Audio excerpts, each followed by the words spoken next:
What's up, bro? What's up, man? Okay, so Stress, we should be stressful live. morning. Oh, Yeah, we're live. horrible. The All right, let's go to X here. Back.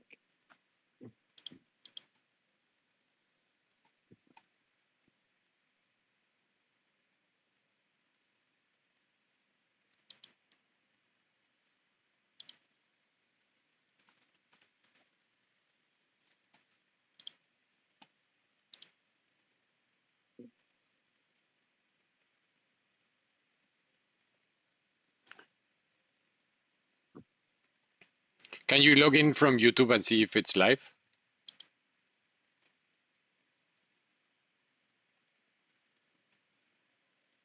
Yeah, it's live on YouTube.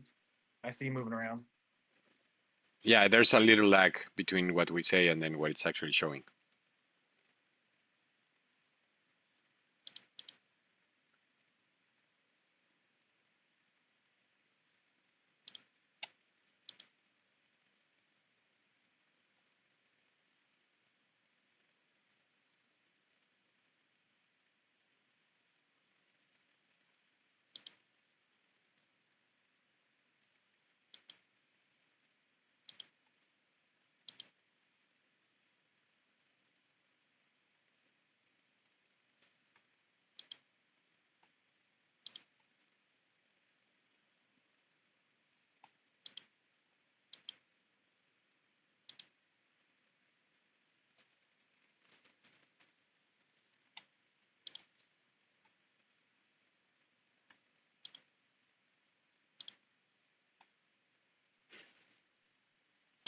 All right, man. So I've got it reposted. Got a couple minutes before we get started here. Where's Ace? Ace, you in here? I don't think so.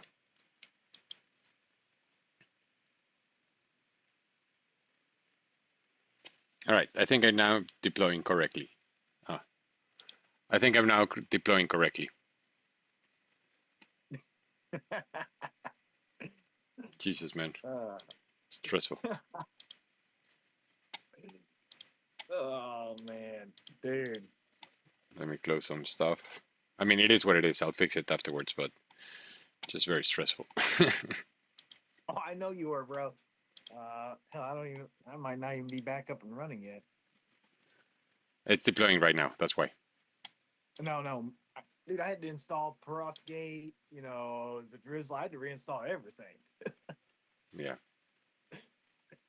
But I'll take that over the fact that I messed it up. So so I really was like, man, I was stressing, bro. I was like, man, this is not good. It's happening on my phone too. It was crazy. Oh, Ethereum's up $4,000. I'm glad I bought that at 3,800 yesterday. Nice. All right, the stream is showing everything, so I have to be careful what I have open. That would be a good idea, bro. I don't know why it's doing that. Probably have whole systems selected. No, it should have only that tab. Hey guys, can you hear me? Hey, Yes, Ace. sir. Awesome.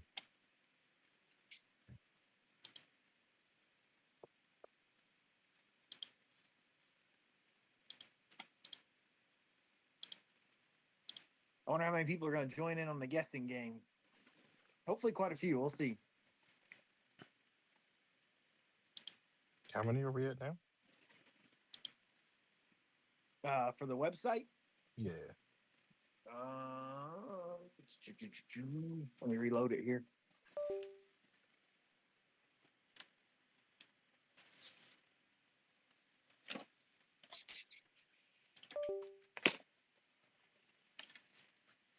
$20 for the day so far. Pretty good. Oh, that whole tracking your thing, man, that's pretty sweet.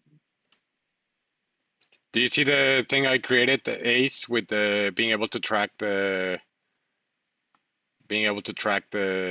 reward flare, the historical reward flare? Yeah, I saw that. Nice. Yeah. Hey, Jeannie, how's it going? Pretty soon people are going to think we have you in a sweatshop. of his own making. All right, guys, I think we should start. There's a little bit of lag of what actually is showing live, but I think we can start. So Let's do it. you want to do the intro, Ace or Steve? Oh, definitely Ace. Yeah, I don't mind. He's got that voice. Good morning, good evening, wherever you may be watching our live stream. We are live doing a do's and don'ts for F assets. A little Q&A. Little Q&A. F assets went live earlier this week. Plenty of excitement, plenty of action going on. But there's a lot of mistakes that can be made. I for sure made one myself. I'll admit it later. But let's get into it. Steven, well, Yeah, guys. So Absolutely. go ahead, Steve. No, absolutely. Go ahead, brother. Take it away. No, just the announcement of F assets this week. It was super interesting. I love it. I meant it like minute one that they announced it, and I'm super excited about it. And I think that there's a lot of new people, especially from the XRP community. As you know, XRPL is not a EVM chain, so a lot of the functioning is different. But we're here to ask any questions, to answer, to give some best practices. So where do we want to start? let's start on the do's and don'ts from starting with minting. So I'll go ahead and say this is a don't. If you see that your transaction is taking a little longer, especially on the XRP FXRP minting side, where it's confirming that you've basically made the payment or whatever, or the reservation for the XRP, um, don't exit out, because if you do, at least in my experience, you reserve the fee with Flare, and it never mints the XRP. So like you get like a blank transaction, like no details or anything. And if you kind of like spam that, you are essentially giving away free Flare. So you got to be patient. Let the transaction actually go through. For Because sure. I think I gave like 20 Flare away, spamming it. So that's my personal don't. Be patient. Let the transaction complete, and you'll get your FXRP.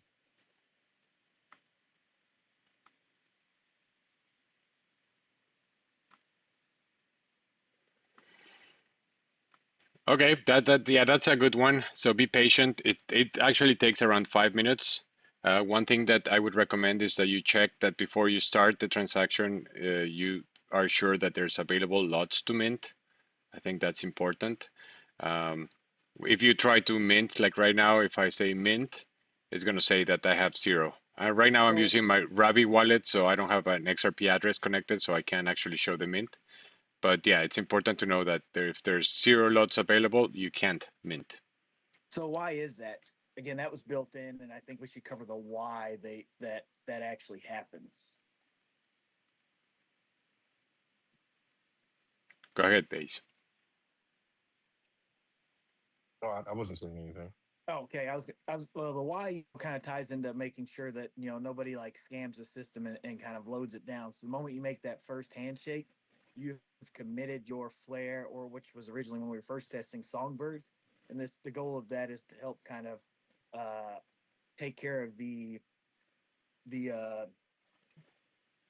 agents, when people are trying to scam it or push the system. To my understanding, is that correct? Yeah, I mean that would make sense to me, and that would be smart, because you definitely don't want, like, I guess, the blockchain version of a DDoS to happen. So that's why it's super important to take your time when you're doing the minting and understand once you've committed those flare, you could lose those flare if you're a little if you bounce out. Right, right, and that's why people like us make the mistakes for you, and Oh yeah. and and tell you about it so you don't. Yeah, the other thing I would recommend is that even though F assets are not, you can't mint F assets right now, Hugo said that next week they're going to increase to 10 million. And then it was like, I mean, the increases are going to be pretty big. And then by the end of October, the aim is to have 70 million XRP available to mint. So that's going to be a pretty crazy increase in a short amount of time. Wow. I mean, because then you got to think what's already on the ledger already, too, right? What's already on the network. So, I mean, you're just going to, the TVL is going to be incredibly high soon. Yeah. So let's make sure we clarify that for users. When he says 10 million, he's not saying in addition to what is already on the ledger, right? Like on the network. He's saying Correct. an increase of 10 million in addition to what we have. Correct. So Just want instead to of make sure that's having clear. a 5 million cap, it's going to be a 10 million. Then I think it goes to 20 million and then 35, 50, and 70 at the end of October. Right. So let's to me that sounds like they're only increasing it by 5 million. So I want to make sure is it an additional 10 million plus the 5 we've already had? So that would make it 15 million if we hit the cap, right? Correct.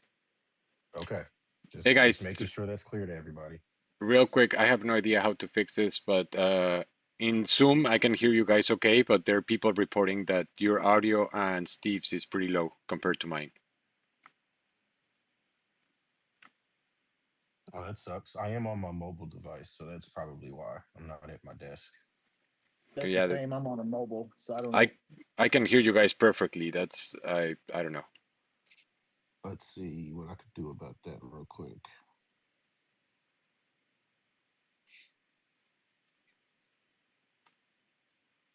Yeah. Okay, we need to figure that out. Yeah, so that is one part of the equation. I think that's a very important one to say. Another thing that I wanted to share with you guys, and this is something that I figured out this morning, and I'm super excited about. We have the DeFi resources calculator, DeFi resources, and then right now we have a compound calculator. So this is going to be getting ready for Firelight minting or Firelight staking. I'm sorry. So let's say that you have 1,000 XRP, and then your APR. I need to fix the. Yeah, there it is. Let's say that your APR is 7%. In 5 years, you can do the calculation. So total value, it means that you would be making around 91 XRP per year. And then here you can see exactly the interest rate. It's first 70, then 174, 225, 310, 402. So it's a pretty interesting way to just see how the calculation works. I am waiting to hear back from Firelight so I can get more information of how the how is the calculation being taken into consideration. So take this with a grain of salt, but this is just a good place to start. And then the other thing that I wanted to show you is, let me copy this address. For example, this, if you go here to RFLR rewards and press search, this tool only reads from public blockchain data from the Explorer. So this is not storing any data. You don't have to do wallet connect or anything. This is just a way to read and check how much total RFLR rewards you have claimed over the years. So the next thing that I'm going to do this week is go to project IDs and then identify which one is project 3, project 0, project 1, whatever it is. So I think project 3 is Enosis. So that's the next thing that I will be able to do. But this is a pretty cool way to see how much interest you have made over the years. Yeah, and it'd be cool if we could kind of split it out into their own individual columns too. So like have a column for Enosis and be able to see your total claim strictly from Enosis or Kinetic or Sparkdex or Play Swap. That'd be pretty sick. Yeah, I need to wait until in 2 days. There's the next reward claim, and then I will do one transaction by one so I can identify which projects are claiming from where. It's just that I need to do like one transaction, figure it out, do another transaction, figure it out. So I will do that in the next couple of days after we have the reward claims. And then all of this tells you what's your current value, and this is historical, and then you can see all your claims, the history. So that's pretty cool. That's sick.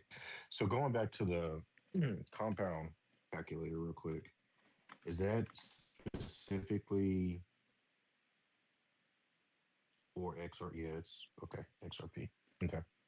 Yeah, I just made this super basic. Trying to reach out to the guys at Firelight, and then I will work on it and make it better. So I will keep working on this. Just wanted to do like a little experiment to see, like, because it's kind of crazy how much you can actually make by compounding. Like you would be surprised.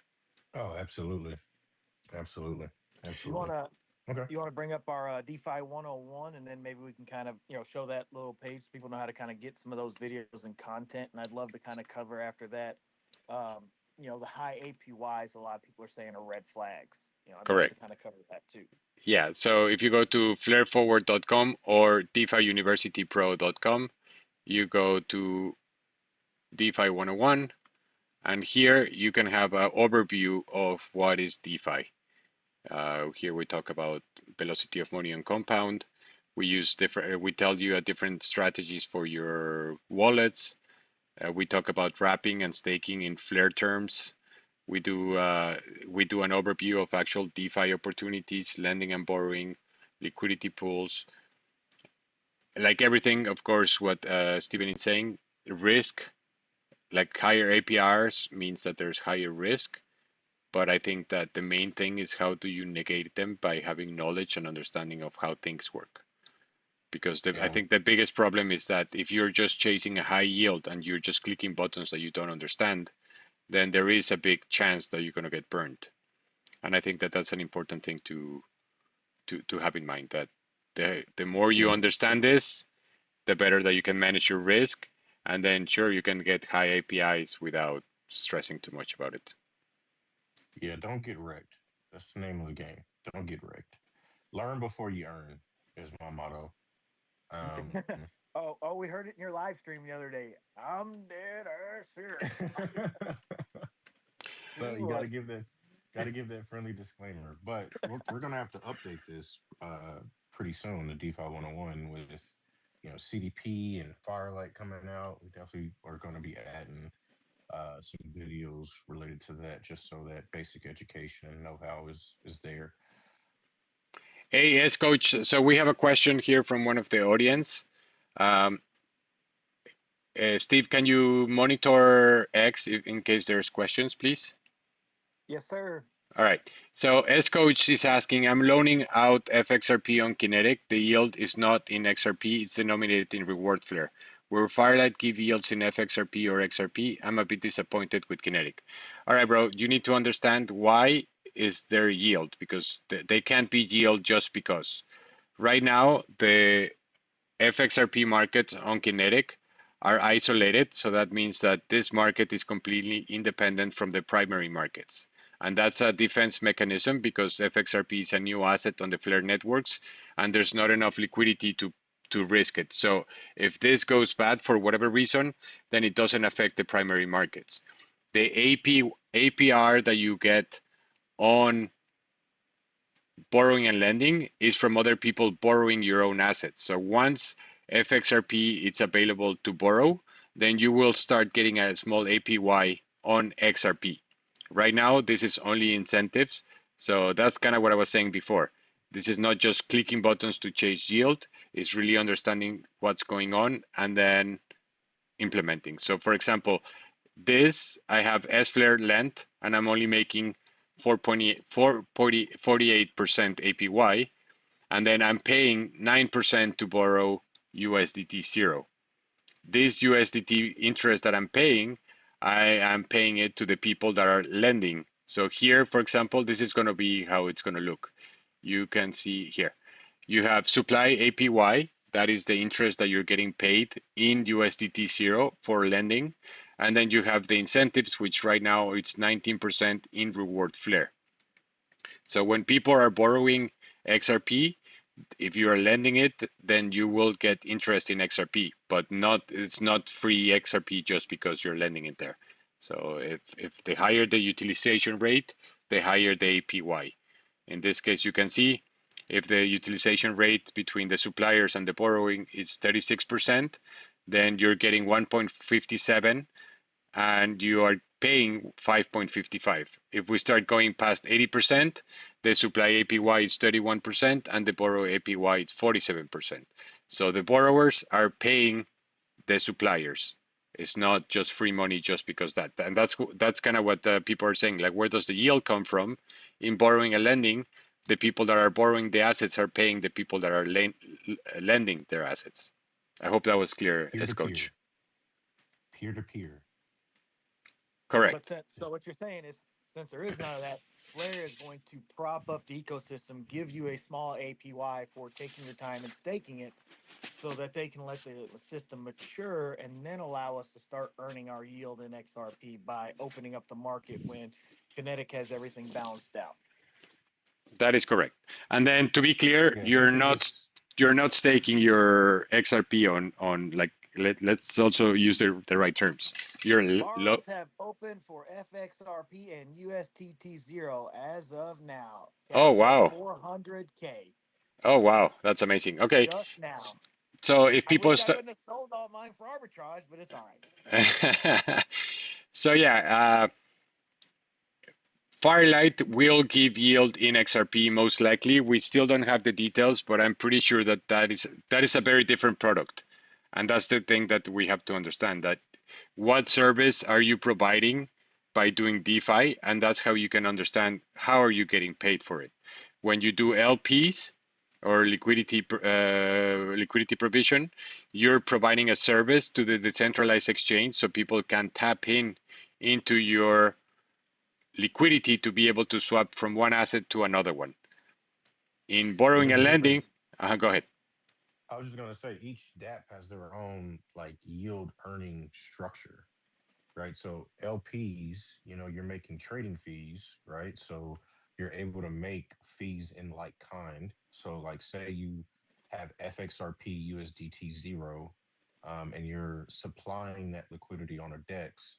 As people trade that pair, out of FXRP into USDT zero or out of F out of USDT zero into FXRP, you're earning a percentage of the fee that they're paying in FXRP and in USDT zero, right? On top of incentives that the network is having, which those incentives are denominated in our Flare rewards. But that's a bit different on the borrow lending side, right? So just making sure people understand that depending on the DApp you decide to earn a yield with or put your assets to work on, that DApp will have a different earning structure if it's like a totally different product. Just comparing the differences between LPs and borrow lend markets. Correct. So, for example, here we have two people asking, futures right, are those double-sided pools in Kinetic ISO market FXRP USDT? Does it split my FXRP? No, this is the same thing that I was saying before. This is not LPs, this is borrowing and lending. What this means is that you can borrow or you can lend FXRP and borrow FXRP, and then you can lend USDT zero and borrow USDT zero. You can borrow only USDT, like you can lend only USDT uh, and not FXRP. borrow, or the other one. So this is not a liquidity pool. And then we have another question. How about the Spartex FXRP USDT zero? It's a lot of RFLR over time. It seemed like it would be worth it. Yes, it's a nice opportunity. I will make a post after this. I've been in the LP for 2 days. I have a pretty wide range. I go from $2.66 to $7. That is my trading range with FXRP, and I'm making around 30%, including reward flare. So the tighter So you go, the higher the rewards that you get. why do you have that wide of a range? Let's talk about that a little bit, because I think, like I said, a lot of people just jump into the liquidity pool going, oh yeah, let's earn those RFLR rewards. Why you're a smart DGen guy? Why are your ranges like that? Tell me about This is about to turn into a master class, but go ahead. it. For real, buckle up, guys. The For sure. DGens. No, I think that's important, and I think that's why we're here. When you Right, that's an provide amazing question. when you provide liquidity in a LP, you're actually setting a trading range. So you say, okay, I want to trade my two assets between this range and this range. Let's go one step behind. You have two kinds of liquidity provisioning. You can do full range, which is what we have currently on the XRP ledger. So you deposit 50-50, and then as the price moves, the pool is automatically shifting the ratio of those two assets, so you're 50-50.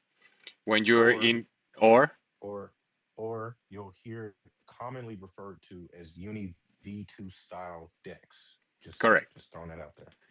The thing is that you can do B3 full range as well. Yes, you can. So Yes, you can. Yes, you can. that's why I don't want to confuse by going into the specifics. What I think it's important for like this basic class is that you have either full range, which means that your liquidity is going to be used from 0 to infinity, and the liquidity pool automatically, or the AMM automatically, is going to be shifting the range, the ratio of your assets, so you're always 50-50, 50% in one asset and 50% on the other asset. One thing to understand is that you will always have more of the underperforming asset. If you have Flare and USDT 0, if Flare is going up, then you're going to have more stable coins. If Flare goes down, then you're going to have more FXRP. Because in reality, what you're doing is that as the price goes up, you're selling your XRP for USDT 0, and as the price goes down, you're buying XRP with your USDT 0. Then you So have what the you're saying is be extremely careful with those ranges because you could end up selling all your XRP for USDT 0 as XRP price goes up. exactly. And then So you have Jamil, do you mean to tell me that I'm pairing my FXRP with a random token at 2,000 APR, 2,000% APR? What are the dangers of that? The APR looks sweet. correct. I think that that's another part that is very important to discuss. Only enter LPs if you are comfortable holding both assets in the long term. That APY that you see, especially with extremely volatile assets, it's just the last 24 hours. Doesn't mean that you're going to have that APY for a year. If, like I said before, you will always have more of the underperforming asset. So if you have, let me see if I can open a position to show you. If you have, for example, this is a Raffler USDT 0. The dynamics is the same. This is just a position that I have ready. In this case, I have my range between 0.2 and 0.3, which we have been ranging in that price for a few months. In this case, as you can see, with $145, I've made so far almost $5 in fees, and these are paid in the two assets because when you buy Flare, you're paying a fee in USDT 0 to be able to buy Flare, and when you sell Flare, you're paying a fee in Flare to be able to buy USDT 0. So you get both. In this case, I can also get my delegation rewards. In a few days, I'll be able to claim my Flare drop and the incentive rewards that you're getting. So what I'm saying here is that I'm willing to trade these two assets between this price range and this price range. Let me see if I can find a, hold on.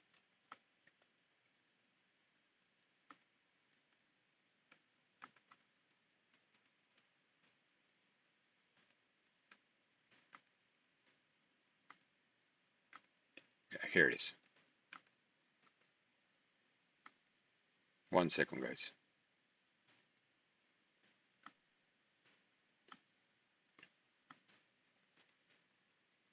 All right, there it is. No, that didn't work. Why didn't it work? Haha.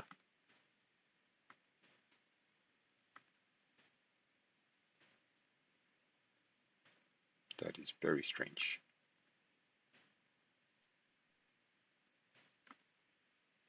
Oh, I know why. Sorry. Dígame. Yeah, I had it in Spartex, not in. All right, here it is. So this is FXRP USDT 0. I guess if you guys are in this stream, it's because you're interested in figuring out how to do this. So we have FXRP and USDT 0. As you can see, I get some fees in FXRP and some fees in USDT 0. When people buy FXRP, they're paying a fee to buy it, and when they sell it, they also pay a fee to sell it. When you're in a liquidity pool, you're taking part of those fees. In this case, you can see your pool share. In this case, it's very small. So I get 0.0675% of the total fees generated. And this is what I was telling you about my price range.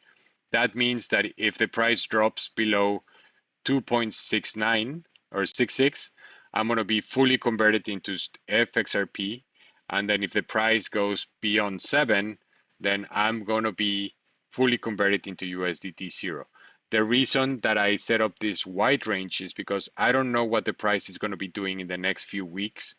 And because I don't want to miss out on potential price appreciation, then I set up a wider range. And even though I'm making less fees daily, I'm going to be in range for potentially many months, and that makes it up. Because if you have a concentrated liquidity, you make more fees, but if you get out of range, you stop making any fees. So what you're saying is that if I had a full range motion, I'm going to make less in fees than setting up a So more coordinated would you one. say that your mindset differs between the assets that you're deciding to LP? Sorry, I didn't hear that. What's up? Would you would you say that your mindset changes depending on what assets you're LPing? For sure. Um, you could also have several positions open at the same time, one with a wider range and then some that are like smaller ranges to capture more fees. I think it just kind of depends on where we are and what is your purpose. One thing that I always recommend people in DeFi is make a plan and make your objectives very clear so that you can aim and do your decisions based on those objectives. If right now you're like, okay, I want to hold my XRP and make as much fees as possible, then I don't care about the XRP price. I just want to make as much fees as possible. Then that would be a very different strategy than if you're like, okay, I do care about the XRP and I don't want to be out of XRP right away. So I want to have a wider range. Somebody's asking, explain the lock. The lock, do not worry about this. This is just for like projects. If you start a project and then you want to inject liquidity, then you can lock it. And then that gives confidence to the users that the project is not going to rug. So you as a user, do not touch it. Like one recommendation from our friend Thanos in Enosis is do not click buttons if you don't know what they're doing. If you lock this liquidity, let's say for a year, and you're out of range, then you can't access that liquidity for a year. So do not click things that you don't know what they are.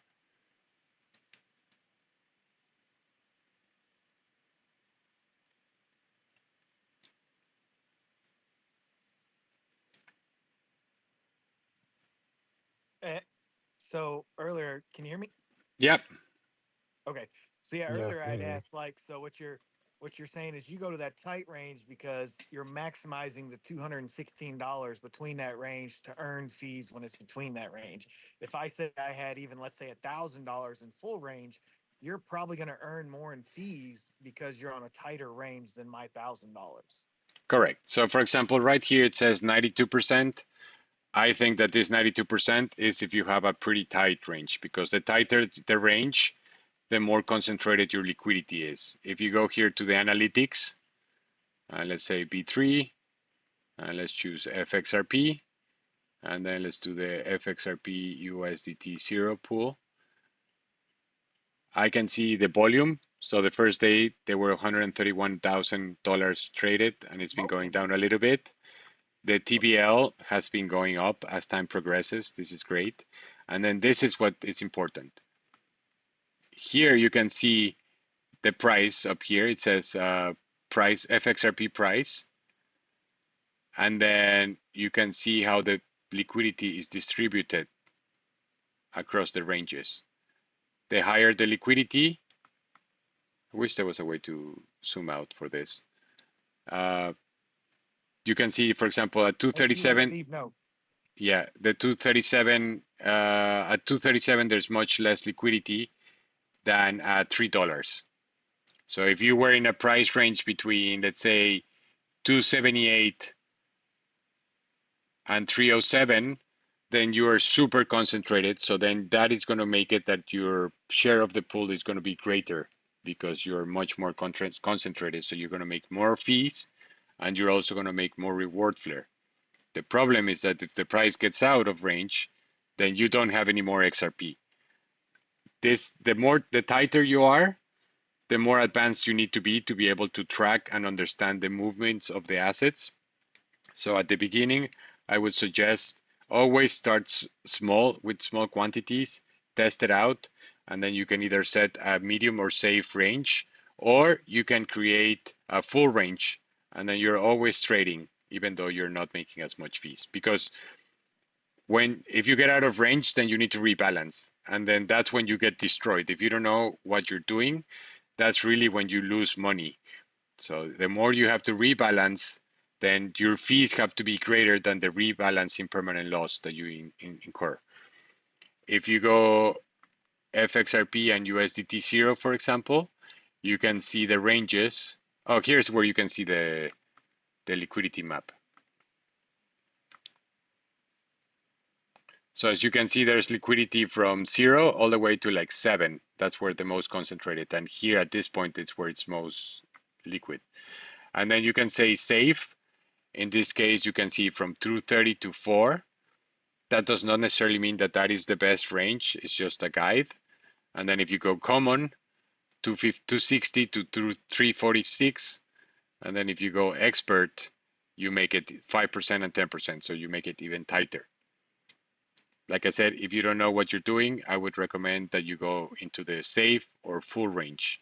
And then when you go to expert, you can also skew it so you can have like less exposure to the downside and more exposure to the upside. That is also a possibility. Yeah. So Also, guys, you we have a tracker we built to help you guys understand all of this. So, not only do we have the university there, we also have the DeFi Tracker Pro for anybody who wants to be able to track this, understand this, and continue to work at it. Don't forget to check that out for sure. Yeah, I think yeah. I'm broken. I broke the app today, so I don't know if I'm ready to. I don't know if I'm ready to share the app right now. I haven't been able to test it. But Right. one point I want to drive home is that what you basically went through is that you really have to have an idea of what your goal is before you even put liquidity on a platform. If you're doing LPs or bar lending, using LPs as an example, you basically did what I would call a top-down analysis, right? So you started with whatever your goal was. You set a full range for you because you mentioned that you don't know what the price is going to be, or you don't really know how price is going to react right now. So you set a full range. So yes, you'll be making less fees, but you'll always be trading, and it really will give you enough time to react if price goes crazy, and you can adjust where you feel you need to. Now, if you were to tighten your range, one, you'll be managing that position a lot more, right? So you have to keep that in mind. Do you want to babysit your positions quite often? Or do you want to be able to take a more relaxed approach and not have to worry about being out of range as much? That will determine how you approach LPs. And then, of course, borrow lending, it's a bit different, but different approach for different depths. You really want to make sure we drive that point home. For sure. And the other thing that I want to say is that you can always start from a wider range when you're uncertain. Because if you look at the charts, you usually see a breakout and then the range kind of compresses and then it just kind of stays in one range. So you can go wide and then Right. once we find the range, you can tighten it. But when there's So, uncertainty, and right now it's so much uncertainty that it's kind of hard to predict what the price is going to do next. So that's why I'd rather be in a wide range, even if I'm making a little bit less fees. I mean, those APYs and fees Yeah. look incredible. Why don't I just go buy the FXRP asset even though I can't mint it and start making some money? Yeah, that's another thing that it's very important. If we go to the screener and trading view, FAFO is all I have to say. Hey, hey, I mean, I already cashed out. I have no FXRP. Believe that. I have zero FXRP at the moment. yeah, same. I'm also out. All right, so one thing that is important to note is that when you go to a centralized exchange, the prices are set by order book. So that means that somebody says, okay, I want to buy this amount of XRP at this price. Once that order gets set, it runs to the next order available. And that runs on both sides for buys and for sells. In a decentralized exchange, the dynamic is a little bit different because you are basically trading um, you're providing liquidity and then users are buying and selling. So the price between a centralized exchange and the price of a decentralized exchange is completely different and they're independent. There's no way to connect them other than people actually taking advantage of those discrepancies. If I go to TradingView, which you have seen this, the price right now is 2.80. And then if I go to Dex Screener and then here I press FXRP, you will see that the price here is Spartex. You can see the little thing. And the price here is at 2.88. So right now you are paying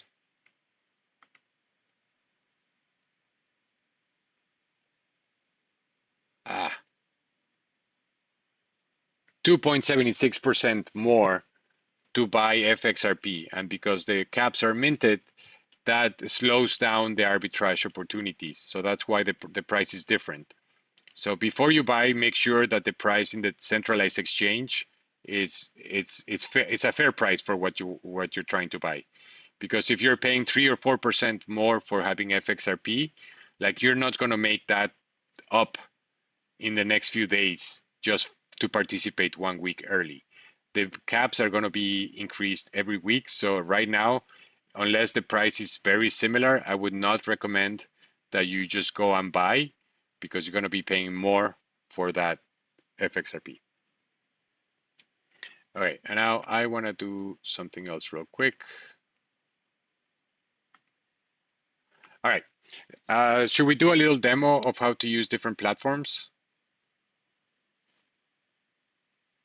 Yeah, let's do it. There's a lot of newcomers, so they probably don't know. Okay, right now we have there's two questions here by OVNI Coverage. If a pool was created which had both stake XRP and FXRP, would that be the best pool to be not to lose any XRP? Yes, that is a low risk and low impermanent loss pool because both assets are going to be trading in a similar manner. Like maybe one day there's a difference, but in general, those pairs are going to have a very little difference because they're correlated. If you have Very X, important, right there. Very important word, correlated. right. Now, the one thing to consider, and this is also very important, is that the more risk you are implying on a LP, the more rewards that you're going to get. So the safer the pool it is, the less money that you're going to make, if that makes sense. And then the other person is saying, what is the worst case scenario being out of range, just a loss of fees or principal? No, when you're out of range, you don't lose the principal, like you still have it, but you're fully converted into either asset. So in the case of FXRP and USDT zero, if it's in the upper range, you would be fully converted into USDT. And if it's in the lower range, you would be fully converted into FXRP. You are out of range, So you're not making any fees. So if you had it super tight and you put like all of your XRP into a liquidity pool and super tight, and your cap was like 310, and XRP went to 350, you would have sold all your XRP for USDT zero at 310, and you'd have no XRP. And if XRP did not come back down below 310, you would then have to buy all your XRP back At a higher at that price. at the higher price. Correct. So that's why it's super important, when you're looking at that, because with XRP, a lot of people understand like it's going to go up. There's going to be some big jumps where it's not going to come back down, and so you don't need to be in these unless you fully understand like the risk reward, and don't have all your eggs in one basket. I mean, none of us do that even at the DGen level. Correct. All right. And then one of the things that I love about Flare, and this is one of my favorite things, is that Flare is a great place to learn. So I'm going to show you with how little money I can actually do LPs and everything. So I'm going to sell 0.30 FXRP for USDT 0. First, I need to approve the spend. I'm using my Ravi wallet, but this can be done also from Bifrost or from Ledger. So 0.30 XRP is going to give me 86 0.86 USDT. I'm going to swap them.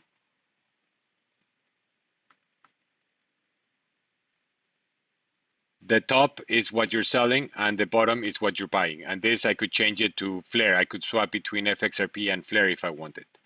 All right. So spartex.ai and swap. And then let's enter a liquidity pool just to show you guys how it works. I'm going to do a manual. I don't like automatic. There's not available for FXRP right now, but automatic, the problem is that it's constantly rebalancing for you.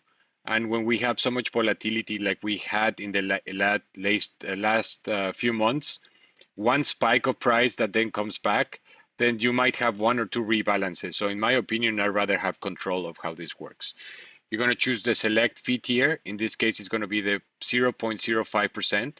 Make sure that it says APR boosted. And then let's enter one with a full range and then one with an expert. So I'm going to do full range and then, why is it? There it is. So right now, as you can see, the minimum is going to be 0 and the maximum is going to be infinity. And then here, I'm going to choose half of, we have 86 cents, right? So I'm going to do 20 cents. And that means that 20 cents in USDT 0 is 0.06 FXRP. I press add liquidity, confirm. As you can see, where is it? Oh, here it is. 0.0019 flare for gas, super cheap. So right now you're going to see this is 40 cent. This is a 40-cent position. I opened one. All right. Now let's do an expert. And let's say that I want to do, let's do a common. I want to have from 260 to 347. And then let's do another 20 cents. And this one, as you can see, is a higher amount of FXRP because I have a minus 10% to the downside and 20% to the upside. So now I'm going to do add liquidity, confirm.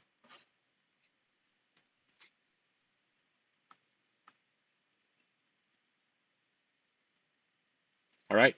Now I have a 50-cent LP position. So you don't have to enter with thousands of dollars to be able to do that. Of course, if you have 20 cents in a LP, it's going to take a while for you to start seeing any considerably fees. But if I mess up with these 40 cents and I lose it, I'm not going to bang my head against the wall. And if this was a few $1,000s, I would be very upset. So right now we open two different LPs as an example of how to do it. It's super easy. You can do it. You can test it out. You can see how the assets move around. And the more you do it, the more comfortable you're going to be into opening liquidity pools. As you can see, this one that has the concentrated liquidity, I'm 37% in USDT and 62 in FXRP. If I go to the full range, it's pretty much 50-50. All right. Now let's do the same thing in a LP in an OSIS to teach you how to do it. Here, let's open a Raffler FXRP just to show you something different. This one, the same. I don't wanna trade against my Flare price appreciation. So in this case, I'm gonna set up a full range. I'm going to choose Raffler. I have 14 FXRP and 95 Raffler. So let's do something small. Let's do 20. So that means that 20 Raffler, it's 0.17 FXRP. I'm going to have to approve two I am approving that this smart contract can use my tokens. In this case, with Ravi, I can set up how much I'm approving. So I'm approving just a little bit more. I'm going to say confirm. Then I'm going to approve my FXRP. And same thing here. I'm going to approve only 0.18 or 0.19 FXRP with this smart contract. And then once I have that approved, I can see that I'm in full range. And then I'm going to create position, confirm. Now let's use the swap function on Enosis just to teach you. So that this is like a full breakdown of how this works. And then let's use FXRP. And now let's buy back the FXRP that we sold earlier. So I'm selling almost 50 cents of USDT zero and I'm buying FXRP on this side. Right now I'm going to have to approve USDT zero as well because each function is a smart contract. So this is the safer way. When you do unlimited approvals, it gets a little bit more dangerous because if there's a hack, that smart contract has access. So whenever possible, like yesterday, I went through all of my wallets and I revoked all the contracts. I'd rather do it again than have contracts that have been approved 3 years ago and I don't even know what those contracts do anymore. All right, so now it should have gone. Oh, okay, so I approved and now I'm going to swap.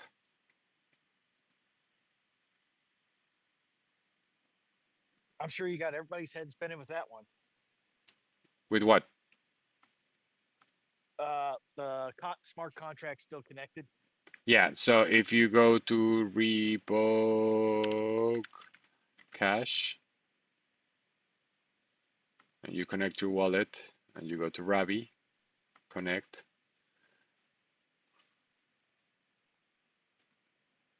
Huh. Oh, because I need to be in Flare networks, that's why.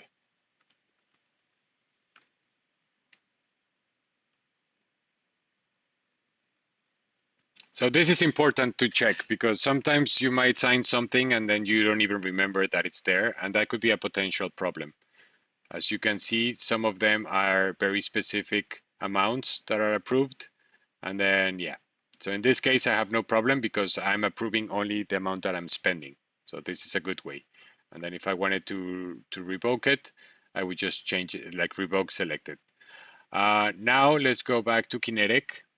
So we learned how to swap between FXRP and USDT zero.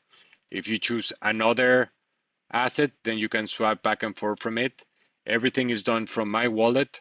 I do not have to ask anyone for permission to do it. And no one can freeze my tokens just because Coinbase thought that I was suspicious or anything. So this is fully decentralized. This is super powerful.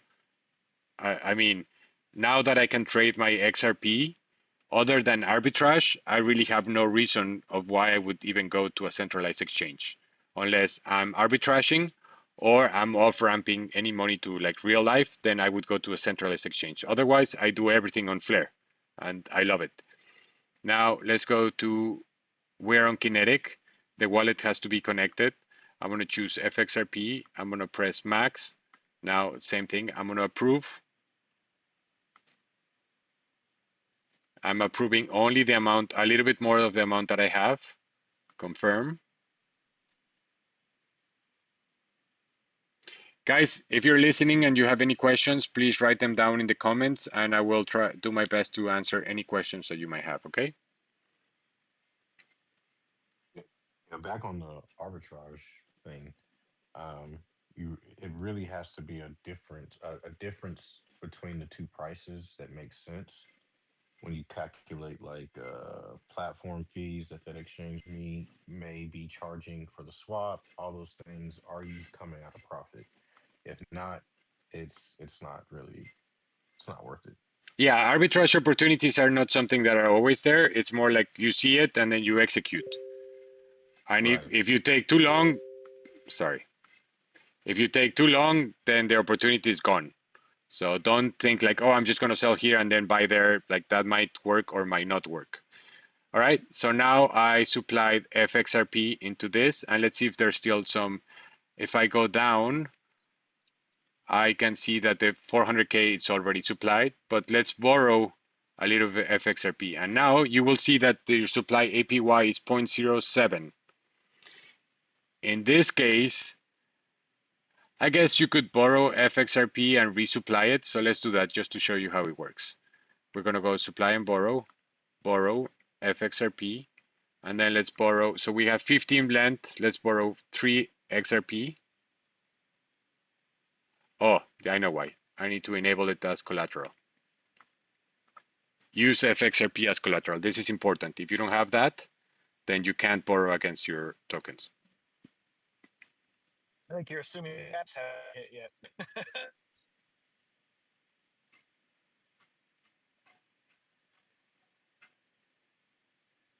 All right. So borrow FXRP. Let's do 4. All right. So what are we seeing here? I have 15 XRP lent, more or less. So my limit is 8.50. That is called the loan to value ratio. So you can't borrow 1-to-1 because then it wouldn't be over collateralized. So from my limit, if I borrow 4, that means that I'm borrowing a little bit less than 50% of my limit to borrow. So my health factor is above 2. The closer you are to 1, the closer you are to getting liquidated. In this case, because both assets are moving in the same price range, the price difference is going to be slower other than the interest that you're paying. But my recommendation, if you want to be hands-free, always be above 2 health factor. You would need to check it maybe once every other week or once a month.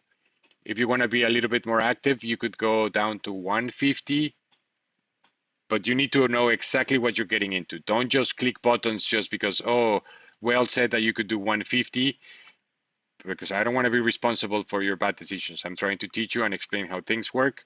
But if you're at 150, then you have to be way more active than if you're at 2. All right, so now I borrow more FXRP. Yeah, I mean, And then I can resupply it just to show you how I'm looping. This is called a looped position. So I'm supplying, I'm borrowing, and then I'm supplying again. Go ahead, Ace. I was just gonna say, like, when I'm talking to people about health factor, you know, you and we have jokes between each other. I'm very conservative personally. I always like to feel comfortable at 2, but 150 or 1.5 or 1.5 is definitely doable, but it all depends on your own personal like risk appetite, So just keep that in mind because everybody is different. Correct. So for example, Coach was asking, I don't know if he's still here. As you can see right now, this 0.07%, it's paid in FXRP. So it's very minimum, but what you have to understand that is not only that APR, it's like what can you do with that capital that you're getting access by enabling borrowing and lending. So sometimes, like, for example, just to give you an example here, let me show you the Tipjar wallet that I have. So here I have 56,000 S flare that I'm getting 4.48% APY, correct? But then from this money that I have borrowed, which is a little bit less than half of my available, then if I go to farms and deposits, in this pool, I'm making 44% in Flare, not in stablecoins. So that means that I'm paying 9% to borrow and I'm making 44%. If I'm bullish in Flare, which I am, then I rather have more Flare, even if I'm paying to get that Flare. And then my FXRP is giving me around 90%. Let's do half because I'm in a wide range. Let's say that I'm making 40%. So again, I'm making 0.48% by lending my S flare. I'm paying 9.31% for borrowing stablecoins, but then I go to liquidity pools and I'm making this amount. So it doesn't need to be a genius to figure out that that logic makes sense. Now, this strategy of lending your collateral being a volatile asset and borrowing a stable coin works when you think that the price is going to go up. Because if I believe that the price of crypto is going to keep going up, then my collateral value is going to keep increasing. So this becomes healthier as the price moves up. If I thought that the price of crypto was going to go down, then technically what I want to do is supply collateral in stable coins so that my collateral value is not changing. And then I would be borrowing crypto that I know that in the future is going to cost me less to pay back. So there's a strategy So for hold on. There's a strategy for a bull yeah, go ahead. market, and there's a strategy for a bear market. I believe here in this part we talk in general terms about it, and then we have the DeFi den where we have in-depth videos on strategies on how to open LPs, how to borrow and lend, how to apply different strategies, and so on and so on. So Go I'd ahead, like you to kind Stu. of go back to that borrowing and lending page. How does that interest borrowed work? Because I know of a scenario where, let's say you had $100,000 and you're pushing that envelope and you're not paying attention to the how that interest borrow, where that goes, because a lot of people don't understand, like, if they borrowed money before, like, oh, they just pay their thing, they don't understand where that interest is. Since you're not making payments, where does that interest go? How does that work? Because that is definitely applied to your risk appetite factor, especially as you move up in volume and total capital you have invested. For sure. So the interest rate Especially utilization. for sure. For the interest rate, it gets added to your collateral and to your debt. And remember, for me to be able to unlock this collateral, I need to be able to clear my debt so that then I can unlock this. So for example, if I press withdraw, I have 56. If I press 50,000, I can't withdraw because then that would drop me below my health factor. If I do 10,000, which still keeps me over collateralized, then I would have a health factor of 1.39 and I can withdraw it. If I want to withdraw more without the risk of being liquidated, then I will need to go and repay my debt here so that then I can unlock more collateral. So this APY is going to be added to your debt. You don't claim manually or anything. In LPs, it's a little bit different because here, if I go to pool, not this one. If I go here, you can see that I have fees that I can actually claim in FXRP and USDT 0. So at some point, the fees that I'm making here, I could use them to be paying back my debt. It all depends on where we are on this on the cycle. If I think that we're closer to the top, then I'm going to use all my fees to pay back my debt. And if I think that we're closer to the bottom, then I'm going to use all my fees to accumulate more crypto. And one thing that borrowing and lending enables is that this is my treasury bag. This enables me to have a bull run bag. So my treasury are the set of assets that I'm happy to hold long term and that I always want to be accumulating more. And then I have a bull run bag that is my profit taking. That is my war chest. That is the money that I can use to execute transactions. So I can have a long-term strategy and a short-term strategy. But in my case, I always want to have more flair. Sure, if we go to $1, of course, I'm going to sell some of my flair, but I don't want to get rid of all my flair because I do believe that no matter what the short-term price action does, I do believe in the future of flair. So I want to have more flair. So maybe from my fees, I use that to take profits when we have a high valuations. And then at some point when the price retraces, then I can buy more flair because that is my objective. Coming back to what we were saying in the beginning, it's like I have to have a clear objective of what do I want to do? Do I want to have a cash flow? Do I want to pay for my living expenses? Do I want to buy a car? Do I want to pay for my wedding? Whatever you're doing, in my case, my XRP and my Flare, those are my treasury bags. Those, in the long term, I want to have more of what I have now. Now, the fees, I'm happy to sell because those are interests. And I think that the purpose of DeFi is that at some point, we have enough capital working for us that that can pay for our lifestyle. Imagine that instead of being crypto, like crypto, but it was a rental, like maybe with one rental property, you don't get enough money to pay for all of your expenses. But if you had 20 rentals, that would be more than enough to cover for your basic necessities. So you're not selling your rental property to pay for your lifestyle.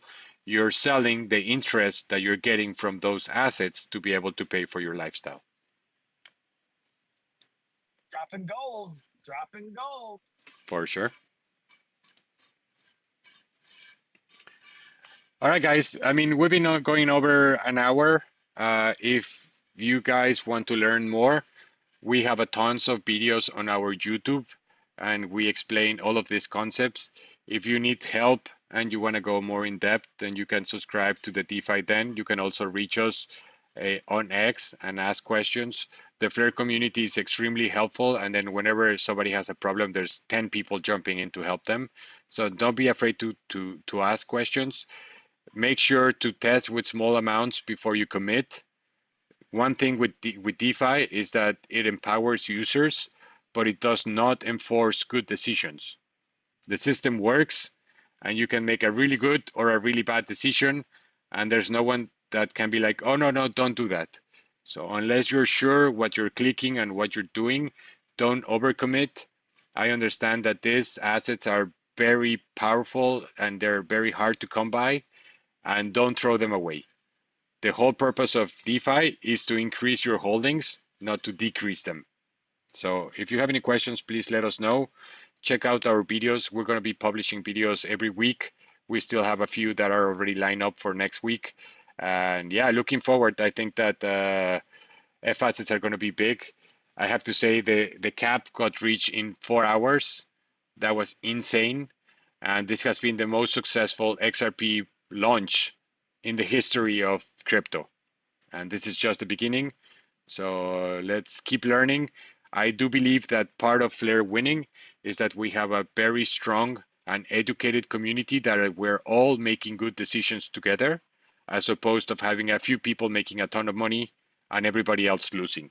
So that's our intention. We want to teach you guys to make better decisions with your crypto, and that we can all win together. Like nothing would make me happier than to have people, like, to be able to celebrate other people's wins. That makes me super happy. Yeah, for sure. I mean, we celebrate each other's wins. Like, even if we miss out on the opportunity, it always feels good when somebody shares that, they made, an additional 6% than what they're used to, or whatever. They executed on a certain play, and they may teach us something. I don't know, but it's always nice when you get to hear about other people's wins and share your own as well. 100%. I look forward to seeing you guys at the den. Anybody who joins, and like I said, no, it's ready for a super exciting ride. We'll have another X space or another space next Friday. Not sure exactly if we'll do the same thing or not. We're going to discuss that offline. Definitely, if you missed the space, you're getting it later. You've got some more questions. We are going to host another one next week. So look forward to having you. Yeah. All right, guys. Thank you for joining. Please like and subscribe. Share with your friends. The video is going to be uploaded so you can watch it in the future. And ask questions. Be curious. Do not be stubborn. And trying to figure out what you don't know is what's going to make you win in this space.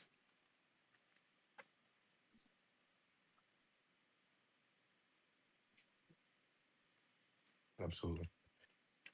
All right, guys. Until next time.